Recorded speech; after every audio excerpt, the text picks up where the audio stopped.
Hi YouTube. Welcome back to my VOD review.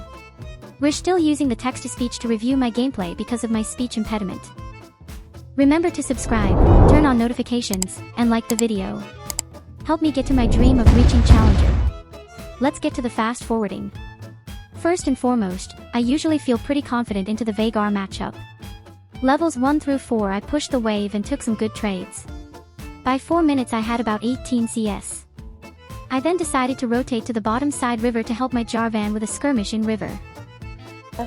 I played a lot of Sims when I was younger.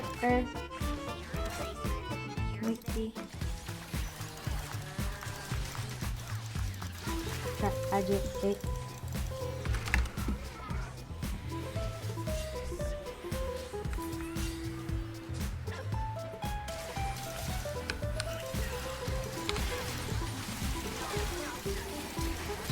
Oh, yeah. He has passive, so luck should at least be looking to I could tank that.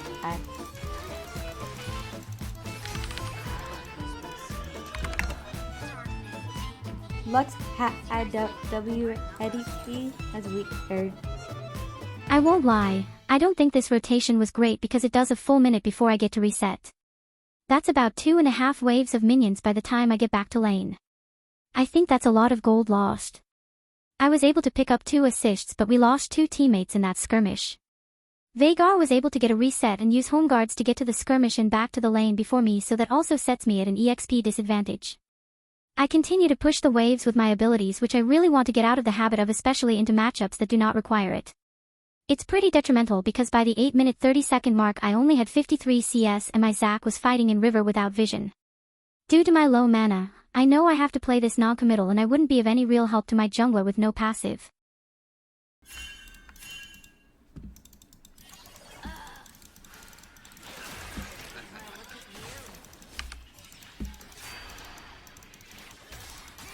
No, I'm getting over.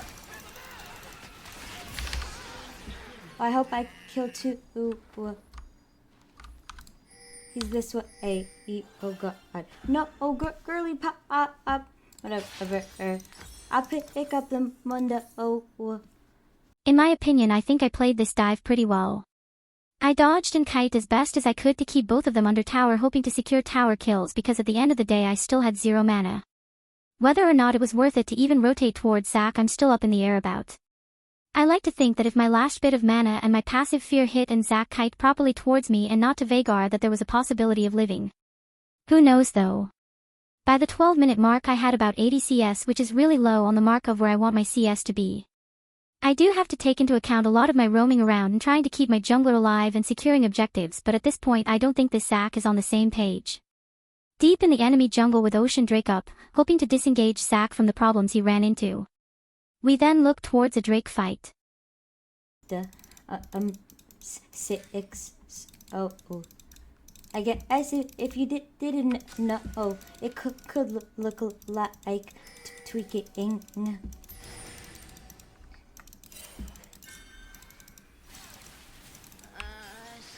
Oh wait, we can all in that. We can definitely all in that. Oh no!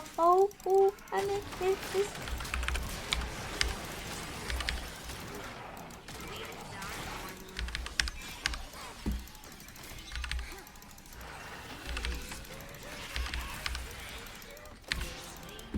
Okay, yeah, that works out. I think the Drake fight went well.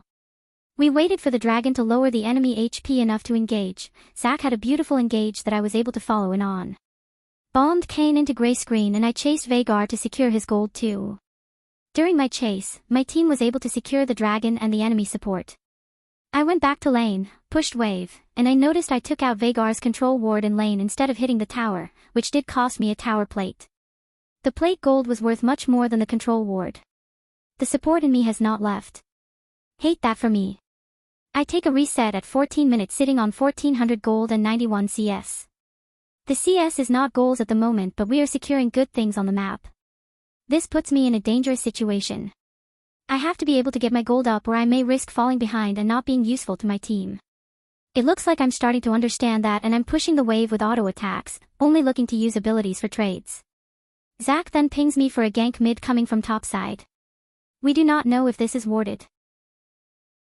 Hey, I don't know. I've always had, because of the trauma stuff, I've had some really bad mental health issues.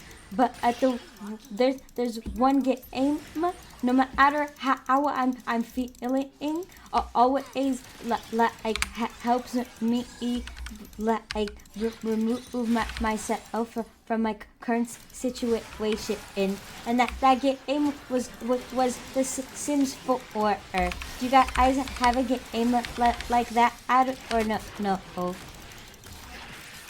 Or not even Sims 4 is always the Sims. I started playing Sims with Sims 3.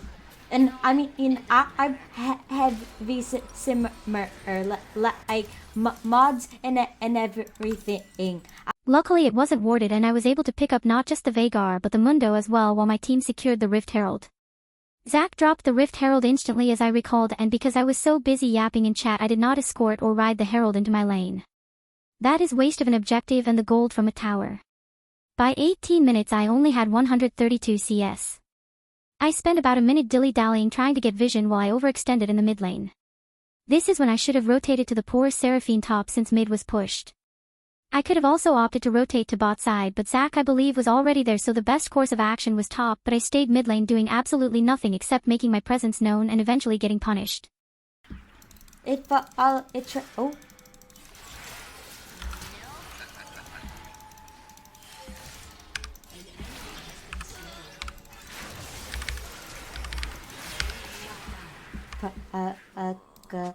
That shutdown is pretty big for the enemy team.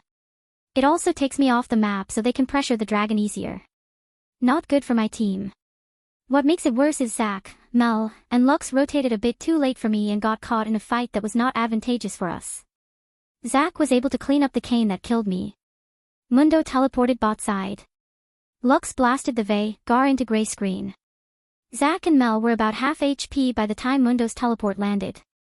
Mundo killed both Lux and Mel. I finished off Mundo but missed my recast on the enemy bot laners. By 20 minutes I am only sitting at 141 CS, far from my goal, but not as detrimental as the enemy team's CS scores are substantially lower. Still, I'm only counting personal performance. It looks like my jungler started the dragon without passive and the enemy team jumped him. Mel and Lux were only just pathing back pretty far away even with Lux ultimate. Seraphine is dangerously close to the enemy Misfortune and I am looking at what I can do for my team here. I have not yet purchased my second item.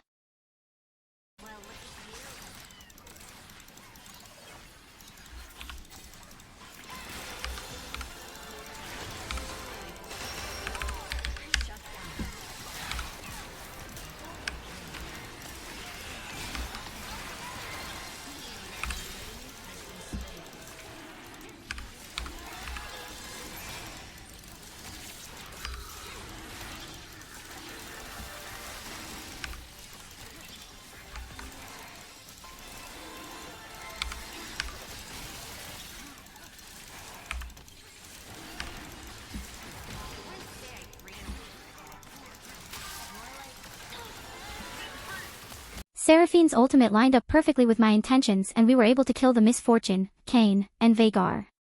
I don't like my positioning when we killed the dragon. I should have been on top or directly next to Seraphine and Mel. Lux decided to pursue the Morgana recalling under the enemy bot side tier 2 tower. Due to my positioning when Drake fell, it gave Mundo the perfect opportunity to walk me down with Seraphine and Mel unable to slow or prevent this. After securing the Drake, Seraphine, Mel, and Lux decide to 3-man mid at 21 minutes chasing down the Mundo as Zac takes Krugs. As they overextend, the rest of the enemy team come out of Fog of War and flank the 3 mages in the mid lane. Lux goes down first, Zac, with passive, bum rushes in as I just respawn. As Zac fights, Seraphine recalls and Mel, low on mana, does not auto-attack but stands within auto-attack range and eventually walks under tower right into Veigar trap. As Mel is under the trap, I am finally within my ultimate distance. This is huge for me. No way, no fucking way. Oh, thank God. Should I do it? Fuck it.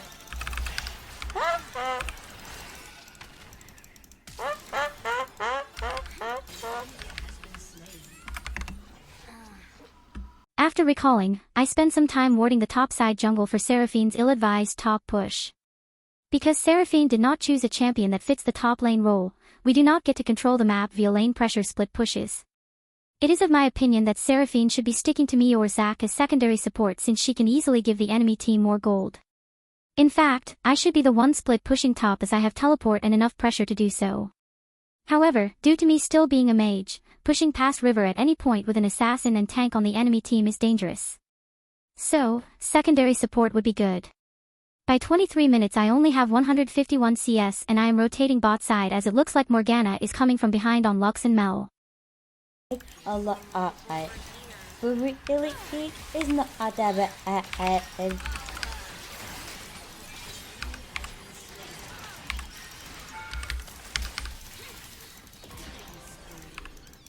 While we are securing kills, we are not securing map pressure. Kayn is starting to scale and is becoming a threat into a team of full mages. Lux, Mel, and I are pushing bot with no protection from our tank since he is topside farming Gromp. This is dangerous.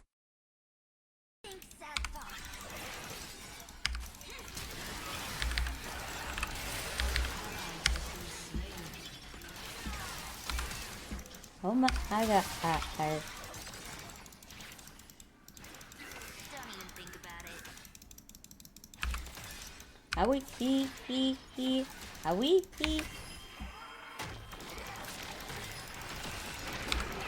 Don't let him touch me. Oh my God. This Zac has got Odin. He's got Odin. He's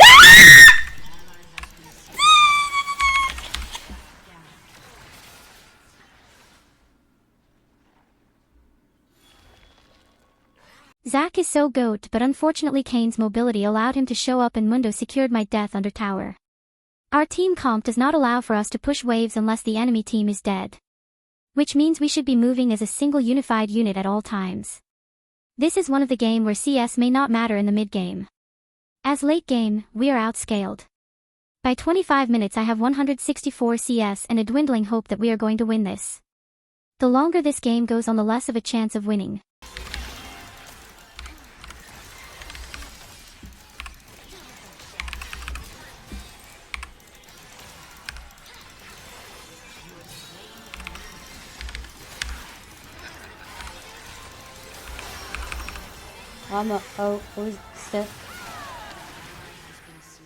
Tragic. Zac was too low to fight any further, prompting him to recall as Mel and Lux stayed outside of their attack and abilities range while Seraphine and I decided to all in the enemy team. A bad fight considering we did not have our tank and two mages were not within their ranges to assist. This was a bad engage by me. After respawning, my P-brain still goes mid defending a tower that is 3 auto attacks from going down. By 27 minutes I have 172 CS, a Mel that is equally as low as the tower standing in front of me, Lux rotating from bot side jungle, and Seraphine and Zac hovering in top side jungle.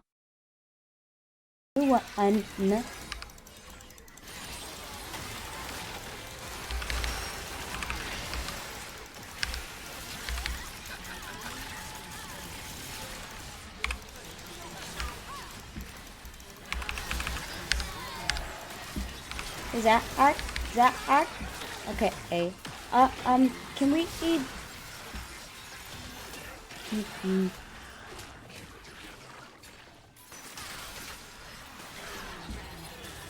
The enemy team is not just scaling, they are also realizing it. Kayn feels confident to full-on flank the backline as an assassin should, while Misfortune uses her ultimate to zone away any tanks that want to prevent the assassin from assassinating. Mundo is walking down mages with Zac doing his best to prevent Mundo from doing so. Because we are a full AP team, the enemy team are also using their God-given brains to build magic resist, actually making the majority of us mages that are not building raw ability power obsolete. Nearing the 30-minute mark, I am sitting bot with 184 CS with Zac hovering above me and Lux, Mel, and Seraphine pathing from Raptors.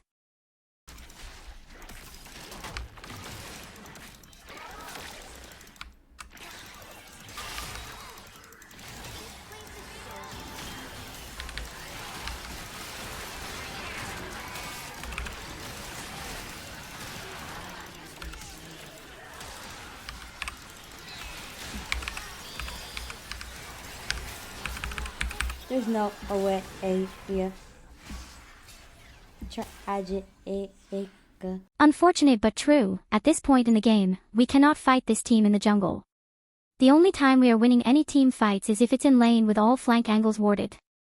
They have too much mobility, anti-crowd control, and sustainability to even look for picks. This concept is lost on everyone including myself by this point.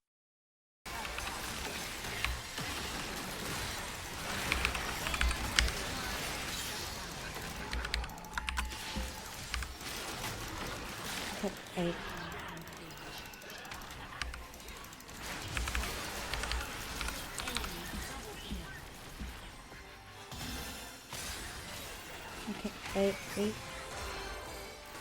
Okay, no, they get it out. They get it out. Good. In addition to the losing team fights, we are also not able to control the map effectively. If even one of us overextends, it may be detrimental for all of us, not just if they die from split pushing, but that we may all die if the enemy team gets a drop on us while they split. However, if we attempt to turtle, the enemy team still has the advantage because they outscale. In addition, if they push into our base with more than one lane, we will be easily overwhelmed and die. This is a lost cause. At this point, we are only fighting for pride. Focus MF for Windows just the distraction in no.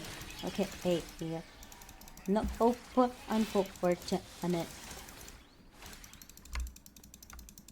Lux has to use her slow to get away from that thing. No. I can't get on top of her though. Oh, that should work. Okay. Now the problem is I gotta get behind Zac. Please let me get behind you, broski. Thank you.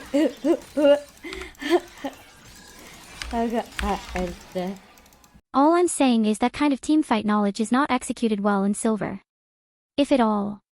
If it's even known. I'm not sure. But that is how Lux should have played it if she wanted to live. I'm dead. Oh wait, I live. Oh no, I'm dead.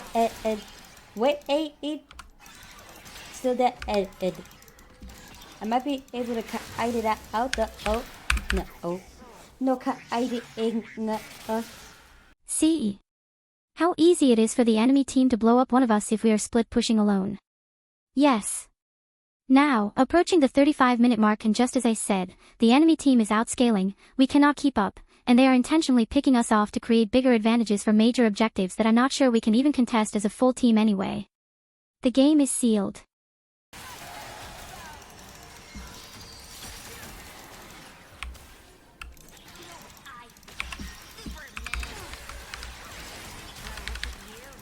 Whoa, she is tanky. Tanky with anti-crowd control shield. Bye-bye. At 35 minutes the dragon spawned, and at 36 minutes Mundo took our tier 3 top tower and was looking to solo siege our base. I recall to attempt to push the wave away from our base tower so he can't break in. But since the enemy team has barren, this effort was for no reason. Zac dies trying to contest the dragon with Lux, Seraphine, and Mel. Mundo destroyed our inhib within 43 seconds. Now, should I have gone with the rest of the team to contest the dragon and allowed Mundo to push alone? I'm not sure what it would have accomplished. When I run the scenarios, at most I can blow up Kayn, Misfortune, or Veigar. Notice there is no, and, because the likelihood of securing a triple at this point in the game with their magic resist and damage is so low. In addition to possible killing one of them, I would have died along with Zac, leaving Mundo split pushing solo with Lux and Mel, and Seraphine at drag pit also potentially dying. Not sure if I like the odds of going to dragon. But I am always down for correction.